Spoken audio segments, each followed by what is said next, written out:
Hello, welcome to what is the 6th edition of Museum at Home from the Museum of Timekeeping with Alex Bond. And today I'm going to talk to you about women who were actually making watches way before many women felt confident or comfortable with the idea of making a product in their own name. This one here is an early 18th century pocket watch. There'll be photographs of it along with the post, so you'll get to see it in more detail. But when we turn the movement over, as well as being a very finely engraved pocket watch mechanism, we can also see it is signed Anne Kirk of Nottingham. Now, Anne Kirk was the maiden name of a lady who was later known as Anne Pigott.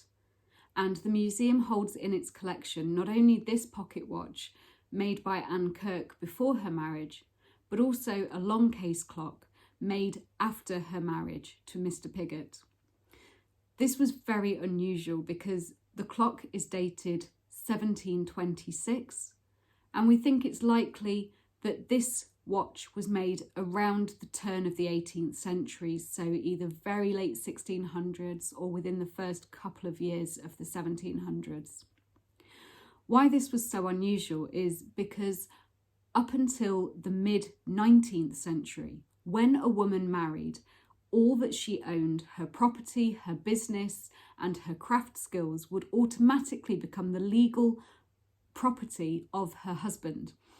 So when we see a woman who is making watches and clocks in her own name, both before and after she is married, that demonstrates something quite unusual for the time in terms of a woman's position within society. And it's quite exciting to see women were out there, were making in their own names and in their own rights, despite of that law being in place.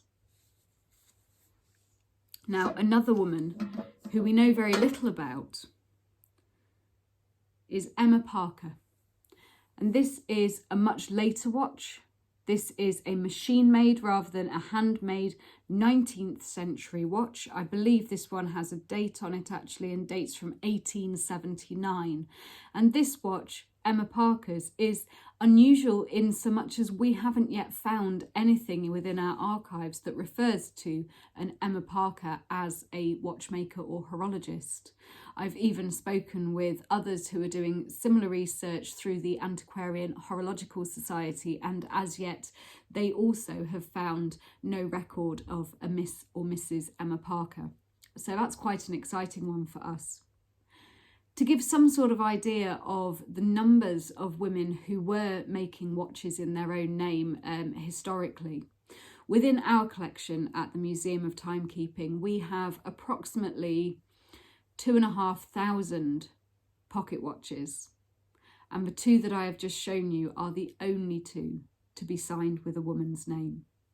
So while it was happening, it is certainly quite unusual to find examples.